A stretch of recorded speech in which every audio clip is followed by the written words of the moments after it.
Covid cases के बढ़ते हुए नंबर को देखते हुए मैंने और एफएमसीसी न्यूज़ की पूरी टीम ने घर से बैठ के काम करने का फैसला लिया है। पर आज घर से काम करते हुए मैं न्यूज़ देख रहा था, बहुत सारी न्यूज़ देखी आज मैंने। आज मैं कुछ भी ऐसा नहीं बोलूँगा जो कि दिखने में बहुत अच्छा हो, क्योंकि मैं दिखने में अच्छा नहीं बनना चाहता हूँ।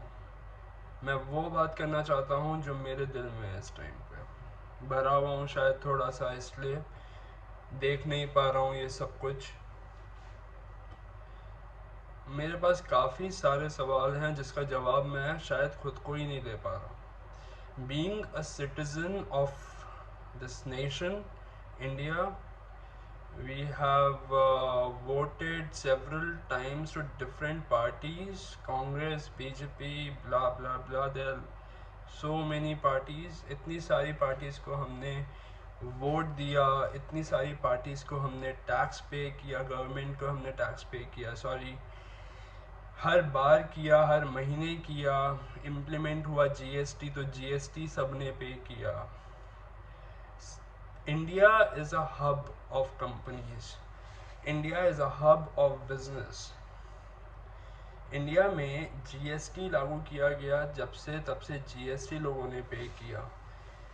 इस साल का रिकॉर्ड ये सब सुन चुके हैं कि 2021 में जीएसटी सबसे ज़्यादा लिया गया है। पर उसके बाद जो मेरे पास सवाल उठ रहे हैं कोविड केसेस को देखते हुए, हॉस्पिटल के हालात देखते हुए, बुरा लग रहा है। बुरा लग रहा है ये सोच के कि इतना इतनी मेहनत मैंने अपनी ज़िंदगी में की और जितना मैंने कमाया उतना मैंने टैक्स पे किया, कभी चोरी नहीं की। उसके बाद ये मरीज़ हॉस्पिटल में एक ऑक्सीजन के लिए क्यों तो रो रहे हैं? वो कैसे रो सकते हैं उसके बाद ऑक्सीजन के लिए? मेरे जैसे कई करोड़ लोग हैं इंडिया में जो टैक्स पे करते हैं। मेरे जैसे कितने अरब लोग हैं इंडिया में जो टैक्स पे करते हैं। गवर्नमेंट के पास कितना टैक्सेशन अमाउंट है, गवर्नमेंट के पास कितना पैसा है। जब गवर्नमेंट ने एलोकेट कर दिए थे ऑक्सीजन प्लांट्स, तो वो क्यों नहीं बनाए गए? मुझे बात समझ नहीं आती है कि पैसा ज़्यादा ज़रूरी है या फिर 2 लाख लोगों की जान। आप समझ रहे हैं एक चीज़ को कि एक आदमी अगर एक ज़िंदगी, मतलब एक आदमी भी अगर एक मरता है तो वह अकेला नहीं मरता है, उसके पीछे उसके 4 लोग और मरते हैं परिवार के। एक आदमी के मरने से वो पूरा परिवार ख़त्म हो जाता है। अगर हम आज इंडिया का एक नंबर देखें मरने का, तो वो है 2 लाख लोग। अगर हम सोचें दो हमारे दो का फंडा भी अगर हम अपनाएं, तो उसके हिसाब से आज की डेट में इंडिया में मरे 8 लाख लोग। बहुत बड़ा रकम है, बहुत बड़ा। 8 लाख लोगों की ज़िंदगी खराब हुई है अभी तक। अभी भी रुका नहीं है, अभी भी रुका नहीं है, अभी तो शुरुआत ही हुई है। गलतियां हम सब की भी हैं। हम, मैं ये नहीं बोलूँगा कि सिटीज़न इज़ गुड, सिटीज़न ने सब किया, सिटीज़न ने हर चीज़ मानी, मास्क भी पहना सिटीज़न ने, नहीं, ऐसा नहीं। गलतियां सिटीज़न की भी है, पर हम तो, हमारे पास पैसा नहीं है जनता के पास। हम, हमारे पास अगर 5 रुपए, तो गवर्नमेंट के पास 5 करोड़ रुपए। इतना फ़र्क है दोनों के बीच में। हम हॉस्पिटल नहीं बना सकते, अभी नहीं बना सकते। समझ नहीं, मतलब मैं I am entrepreneur, I am a businessman. मैं 2 दिन से सोच रहा हूँ कि मैं ऐसा क्या करूँ जिसके बाद मैं कुछ 4 लोगों की जान बचा सकूँ। मैं बार बार सोच रहा हूँ कि मैं अपनी गाड़ी को क्या एम्बुलेंस की तरह यूज़ कर सकूँ।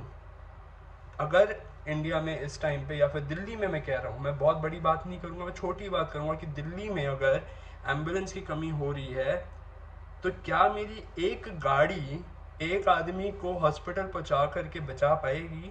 तो क्या मैं वो करूं या ना करूं? अगर मैं करूं तो वो मैं कैसे करूं? मैं किससे बात करूं? क्यों? क्योंकि हॉस्पिटल जाओ तो कोई बात करने को रेडी नहीं हो रहा है वहां पे। करें तो करें क्या? ये इसको हम साइड में रख देते हैं फिलहाल। मेरे पास बहुत सारे क्वेश्चंस हैं क्योंकि भरा हुआ हूँ यहाँ से। हमारी और पूरी टीम हर दूसरे दिन पे हॉस्पिटल जा रही है। हम लोग सब देख रहे हैं कि क्या कुछ चल रहा है, क्या नहीं चल रहा है, किस तरीके से लोग मर रहे हैं। 30-30, 40-40 सेकंड में लोगों की मौत हो रही है। जिस तरीके से हो रही है देखी नहीं जा रही किसी से। हम हर रोज़ न्यूज़ देख रहे हैं। न्यूज़ देख देख के ऐसा हो गया जैसे कि अब चलाएं भी टीवी या ना चलाएं। देख के बहुत बुरा लग रहा है। क्यों? क्योंकि वो 2 लाख में हमारा भी कोई होगा, कोई हो सकता है। आज नहीं हुआ तो शायद कल हो जाएगा। लेकिन ये कब तक, ये कब तक? और इसको रोका क्यों नहीं जा रहा है? मेन चीज़ है कि इसको रोका क्यों नहीं जा रहा है और कैसे नहीं रोका जा सकता है इसको। हम सिर्फ ऑक्सीजन कि अगर हमारे पास, हम देखिए, हम we are not so specific, we are not so professional with this field. हम अपने काम में प्रोफेशनल हैं, गवर्नमेंट अपने काम में प्रोफेशनल है, डॉक्टर्स अपने काम में प्रोफेशनल हैं। अगर गवर्नमेंट को पता था कि ऑक्सीजन की किल्लत होने वाली है तो ऑक्सीजन की तैयारी पहले से क्यों नहीं की गई? ऑक्सीजन की तैयारी पहले से क्यों नहीं की गई? कितना मुश्किल है ये चीज़ संभालना कि हम बाहर निकलें, गवर्नमेंट का मेन अथॉरिटी फुल सिक्योरिटी में निकले। भाई हमें कोई दिक्कत नहीं है, हमको कोई दिक्कत नहीं, हम इतना टैक्स पे करते हैं, हम सिक्योरिटी भी ले रहे हो, कोई दिक्कत नहीं है उससे। पर आप जब सिक्योरिटी में भी बाहर निकल रहे हैं, आप अपने आप को सेफ रखते हुए, क्या आप ऑक्सीजन का पूरा अपने एरिया में, अपने ऑक्सीजन, अपने हॉस्पिटल्स का ऑक्सीजन की तैयारी पूरी रेडी नहीं कर सकते थे? इतने टाइम में नवंबर, दिसंबर, जनवरी, फरवरी कोविड केसेस नीचे जा रहे थे। उस टाइम पे अगर तुम्हें पता था कि दूसरी लहर आने वाली है जो इससे बड़ी होने वाली है, तो क्या इसको रोका नहीं जा सकता था? क्या तुम पहले से प्रिपेयर्ड नहीं हो सकते थे इस चीज़ की वजह से?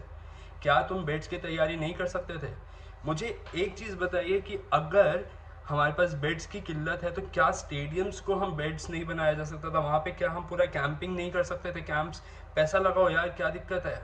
अब टैक्स बढ़ा दो यार, 18 ले लो, 20 ले लो, अब जान तो बचाओ किसी की।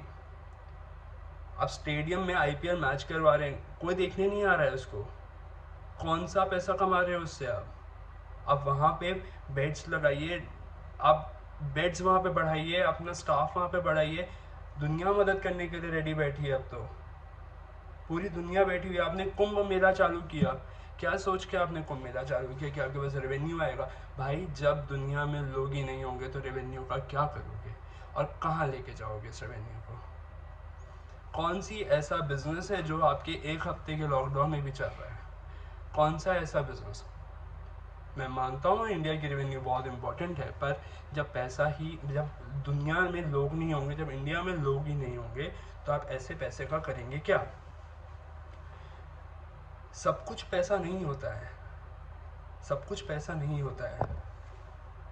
क्योंकि आप जो यहाँ पे कर रहे हो ना, वो आपको बाद में बताना भी पड़ सकता है शायद। क्या बताओगे वहाँ जाके? यहाँ पे राजनीति खेल रहे हो सारे, वहाँ जाके भी राजनीति खेलोगे और बच जाओगे उसके बाद? थोड़ा सा सोचो क्या कर सकते हो, थोड़ा बड़ा सोचो क्या कर सकते हो, कैसे बचा सकते हो। और एक दो को नहीं, हम 4 को बचाने की कोशिश कर रहे हैं। क्योंकि हमारा हमारा एजेंडा वैसा नहीं था कभी भी। हम दूसरे बिजनेस वाले लोग हैं, हमें नहीं पता हॉस्पिटल में क्या मशीन और कैसी मशीन और कौन सी मशीन और किस चीज़ के ऊपर काम करती है, वो हमें नहीं पता कुछ। आज तक ज़िंदगी में ऑक्सीमीटर के बारे में नहीं सुना हमने, आज तक नहीं सुना। क्यों? क्योंकि कभी ज़रूरत ही नहीं पड़ी किसी को। आप बड़े हैं, आपको तो पूरा संभालना है। आपका तो हाथ में सारी जनता ने आपको देश दी है, आपको तो संभालना पड़ेगा, संभालना चाहिए। जब तक आपका, अगर नहीं संभाल रहा, आपका जितना टाइम पीरियड, आप उस टाइम तक तो संभालो। अब बीच रास्ते में तो आप कुछ भी नहीं सोच सकते ना। मुझे पता है कोई बैक ऑफ तो वैसे भी नहीं करेगा। ये पॉलिटिकल सीट एक ऐसी सीट होती है जिसको जो मिल जाए वो मिल जाए, और कभी कोई मिल जाए तो वापस कभी कोई छोड़ेगा नहीं इस सीट को। पर बहुत बहुत बुरा लगा मुझे ये देख कर कि इतनी जनता होने के बाद, मतलब 130 करोड़ की जनता है हमारे पास भाई, और 130 करोड़ की जनता का जीएसटी हम हर चीज़ पे लेते हैं, एक बिस्किट का पैकेट से लेके, टॉफ़ी से लेके, Coke, Pepsi, Thums Up, cigarette, अब सबसे बड़ा जीएसटी आपको लिकर से आ रहा है, पेट्रोल से आ रहा है, हर जगह से आप जीएसटी ले रहे हैं। एक बंदा एक बिज़नेस कर रहा है, उसमें से आप जीएसटी ले रहे हैं। आप एक बंदा सैलरी ले रहा है, उस सैलरी से आप जीएसटी ले रहे हैं। आप हर जगह से जीएसटी ले रहे हैं। उसके बाद अगर एक आदमी कहीं पे कोई पैसा लगाता है, धंधे का जो उसूल होता है वो ये होता है कि एक आदमी जब एक जगह पे पैसा लगाता है ना, तो उस जगह से उसको उसका काम चाहिए होता है। इंडिया की जनता ने पैसा लगाया गवर्नमेंट पे जीएसटी के रूप में। इंडिया की जनता को वो काम चाहिए है। ऐसा मेरा मानने में गलत हो सकता हूँ, पर मेरे हिसाब से मैं सही। अगर मेरे मानने से यहाँ पे 4 लोग बचते हैं, कुछ मेरे मानने से अगर मेरे जैसे 4 बंदे भी खड़े हो जाते हैं और मैं अपनी जगह पे खड़ा हो जाता हूँ, और उसकी वजह से 4-4 करके 16 लोग भी बचते हैं, तो कोई दिक्कत नहीं है, क्योंकि हालत सच में बहुत ख़राब है। मैं कोई इस टाइम पे बिज़नेस करने के मूड में नहीं हूँ। जो मैं वीडियो आपकी बना रहा हूँ ये वाली, कोई बिज़नेस करने के मूड में नहीं हूँ। मैं सिर्फ अपनी बात रखना चाहता हूँ। क्यों? क्योंकि मैं थक गया हूँ देख देख के। मैं थक गया हूँ 2 साल से देख देख के। जब मलेशिया जैसी कंपनी कोप अप कर गई, जब सारी दूसरी कंट्रीज कोप अप कर चुकी हैं, तो वाई नॉट इंडिया देन? हर चीज़ में इंडिया ये, इंडिया वो, इंडिया ये। अब क्या हुआ इंडिया को? प्रॉब्लम क्या हुई? सब एक साथ क्यों नहीं हुए?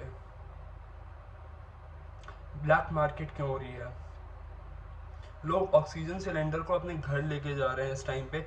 आप सोच सकते हैं कि आपका सिलेंडर, जो आप सिलेंडर लेके जा रहे हैं अपने घर पे अपनी इमरजेंसी यूज़ के लिए, वो सिलेंडर उसी टाइम पे, उसी मिनट पे कुछ 10 लोगों को बचाने की क्षमता रखता है अपने पास। 10 लोगों की जान बचाने का क्षमता रखता है। मतलब 40 लोग बचते हैं आपके। हर परिवार, हर एक आदमी के पीछे 3 लोग और जोड़िए, 40 लोग बचते हैं आपके। अब कैसे जनता ये सोच सकती है कि एक एक सिलेंडर वो अपने घर पे लेके जाए, अपना बैकअप तैयार रखे, क्योंकि कल उसको भी हो सकता है। जो आज जिसको रखा है उसका क्या? एक वैक्सीन जिसकी कीमत 1500 भी है, 500 रुपये भी है, उसको 20,000 रुपये में कैसे बेच सकता है कोई आदमी? कमाना इतना ज़रूरी हो गया है क्या कि बंदे को बंदे की जान नहीं दिख रही? इतना ज़रूरी हो गया कमाना? और ऐसा कमाना, क्या करेगा ऐसे पैसे का? पैसा कमा रहे हो तो पैसे की तरह कमाओ। ऐसे कमाओ कि बंदा कल दिखाए तो बोले कि हाँ ये मैंने कमाया है और ऐसे कमाया है, और पूरे जोश से बोल पाए उस टाइम पे, शक्ल नीचे करके ना बोलना पड़े। क्या करेगा ऐसा 20,000 रुपये की एक वैक्सीन का, जो एक गरीब अफोर्ड भी नहीं कर सकता? और ऐसी बात नहीं है कि जान सिर्फ अमीर की होती है, जान गरीब की भी होती है। कहाँ से लाएगा एक आदमी, एक गरीब आदमी, एक कोविड के लिए एक इंजेक्शन के लिए सिर्फ 20,000 रुपये कहाँ से लाएगा? जिसके पास अगले दिन की दिहाड़ी का पैसा नहीं आ रहा है, वो खाना नहीं खा पा रहा है, वो कहाँ से लाएगा 20,000 रुपये सिर्फ अपनी एक वैक्सीन के लिए? बहुत सिंपल सी चीज़ है कि जान ज़्यादा ज़रूरी है भाई, पैसे से बहुत ज़्यादा ज़रूरी है जान,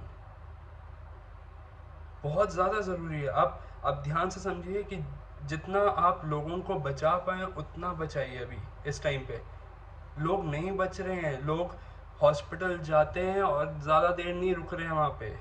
मैं मानता हूँ काफ़ी लोग बच भी रहे हैं, काफ़ी लोग बच रहे हैं।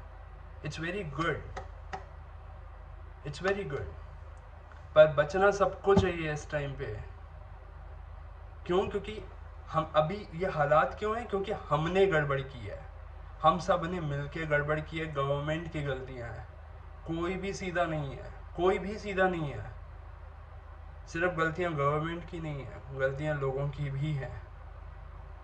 कुंभ का मेला नहीं चालू करना चाहिए था इस टाइम पे। क्या सोच के आप कुंभ का मेला चालू कर रहे हैं? और जब आपने एकदम से देखा कि कोविड के केसेस बढ़ रहे हैं, तो उसको उसी टाइम पे रोका क्यों नहीं गया? उसको उसी टाइम पे रोका जाना चाहिए था, ताकि लोग अपने अपने वहाँ पे उत्तराखंड जाने के बजाय अपने घर पे रहें।